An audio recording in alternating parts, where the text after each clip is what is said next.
Hi there, I'm Dr. Amir Karam, board-certified facial plastic surgeon, founder and creator of Karam MD Skin. I specialize in facial rejuvenation, which basically means I help people look as young as they feel.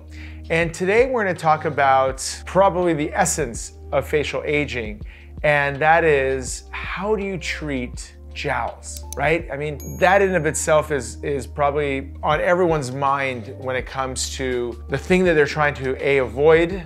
You know, I mean, no one wants to see their jowls, and then B, people try everything under the sun to try to address these pesky jowls, both from forming and also to get things back into position. Unfortunately, most of those attempts are to no avail.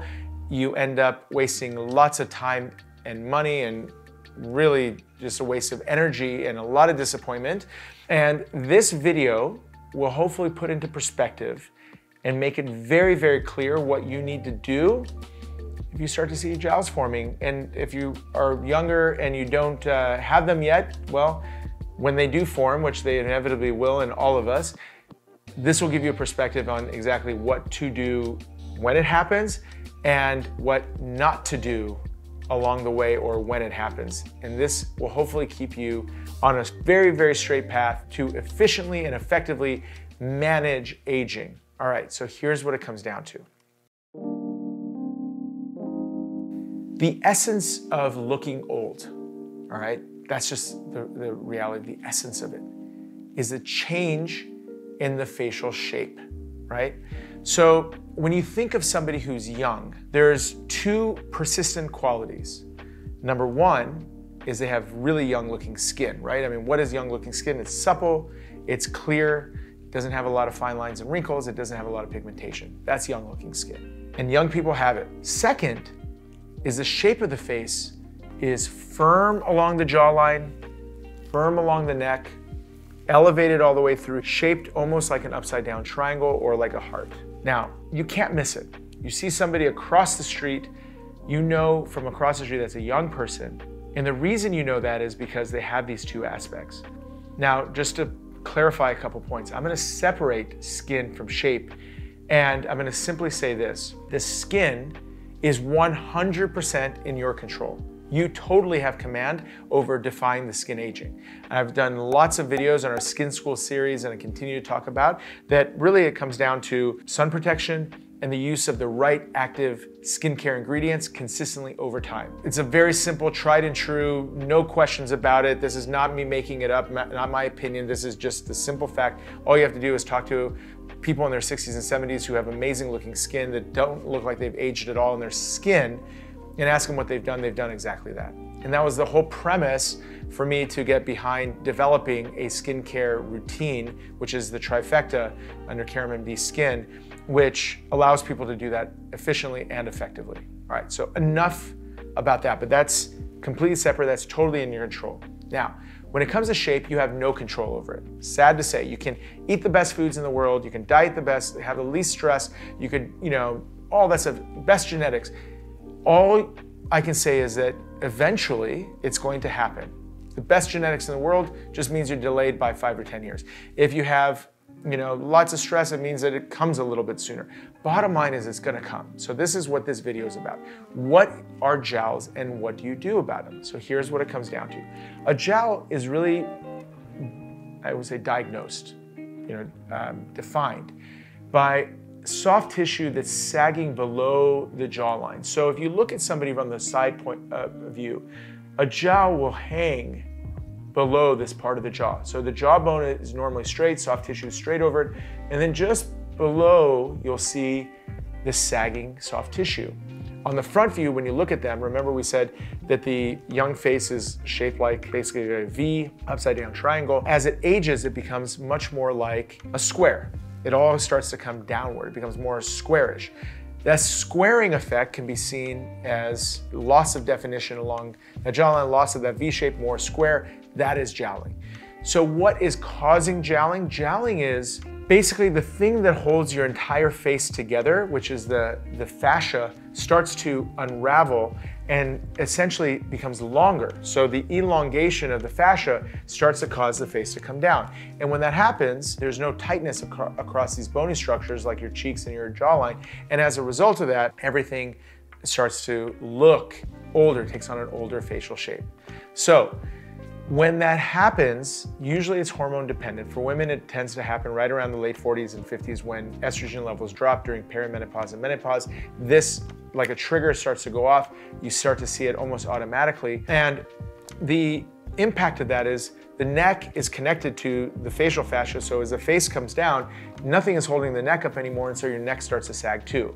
So jowling leads to neck laxity because jowling is the problem related to the face falling, and the face falling means your neck is going to fall. Now, another really simple way to know if you have jowling or what you're bothered by is if you find yourself basically putting your finger, on this cheekbone and here and finding yourself doing this, going up, looking in the mirror and saying, wow, that looks a lot like I used to. I love the way that looks. If you find yourself doing this, you probably have jowling, and you're aging. And you're reminiscing because when you do this, you're like, wow, that looks like I used to. So this is what's happening. Fascia is elongating. It's triggered by hormones. It's triggered by genetics. It's happening now. So what are you going to do about it? Most people have historically done everything under the sun to avoid surgery to correct it. What have they done? They've done threads. They've tried to fill the face as much as possible to get rid of the jowls by lifting, they go into a med spa or dermatology practice or plastic surgery office, whatever, and they're like, yeah, let's put a bunch of filler here on the cheek, put some filler down here. Let's kind of like expand things and get the jowl to lift. That not only doesn't work, but in the process of doing so, you're kind of creating a lot of dysmorphia. You're ruining your natural structure of your face. Did a whole video series on that, so you definitely want to watch that. Check the link here. So fillers don't work. Threads definitely do not work. Did a whole video on that as well.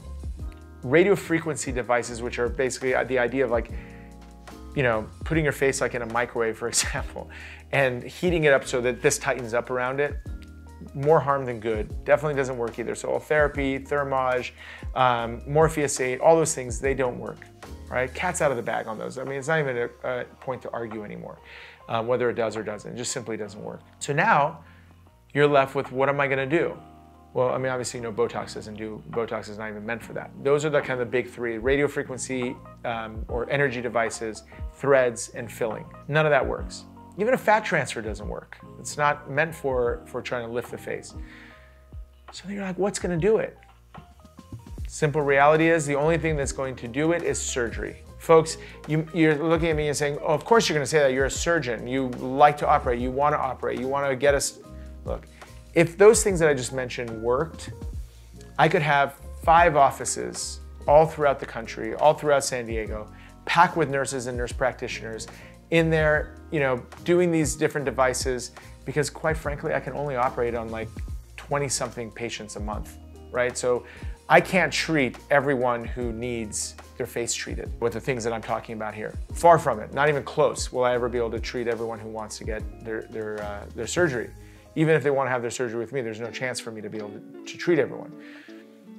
But I could do all those other things if I didn't care about your well-being, obviously, and there's the only reason why I wouldn't do those things, because they don't work, etc.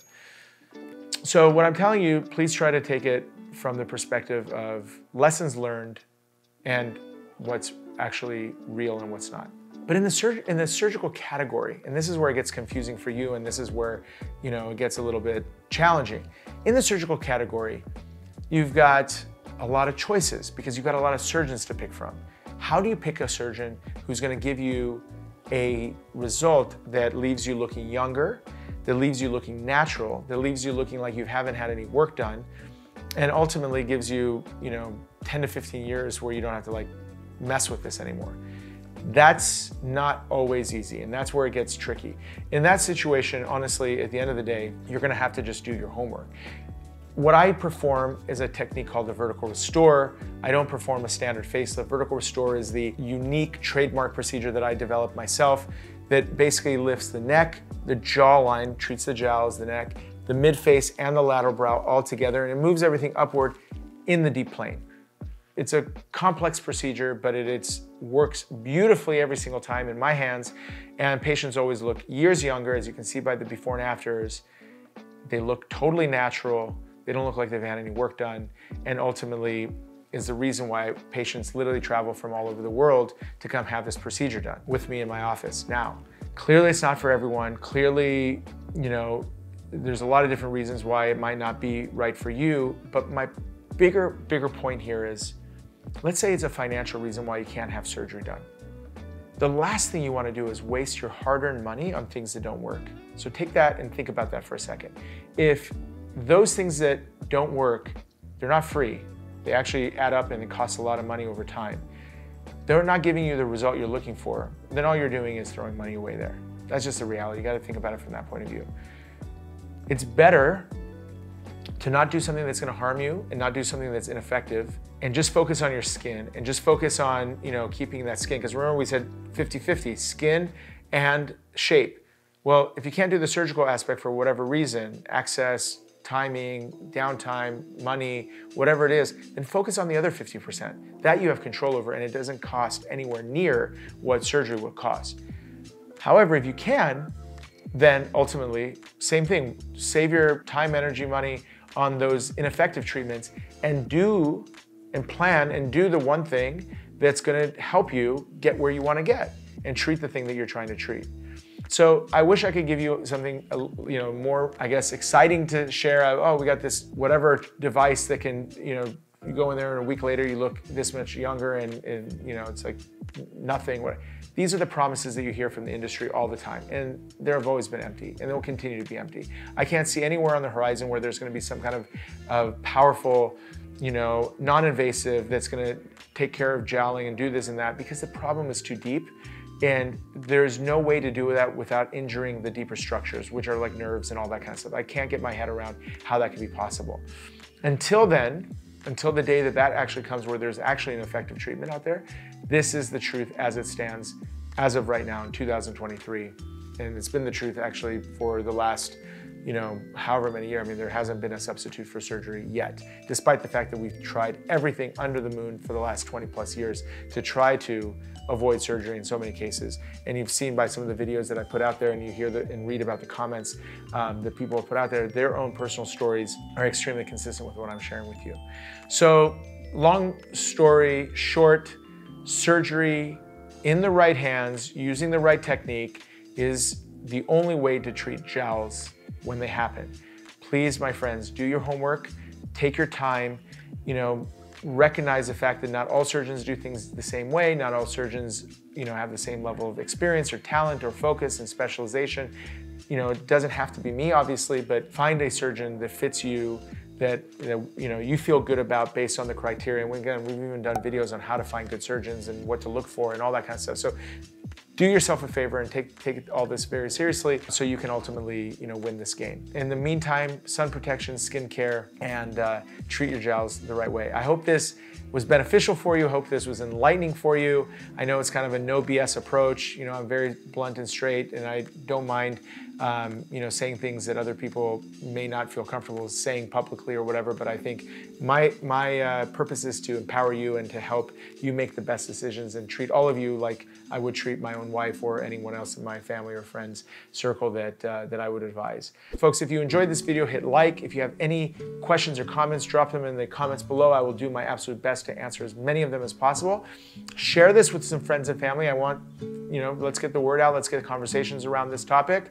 And if you haven't already, subscribe to this channel. Hit notifications so you get alerted whenever we do this. We publish once a week YouTube video. Also, for those of you who love this type of content, follow my Karam MD journal, which is a newsletter that comes directly to your inbox each week. I write that myself. All right, folks, thank you so much. My pleasure to share these thoughts with you. Dr. Amir Karam.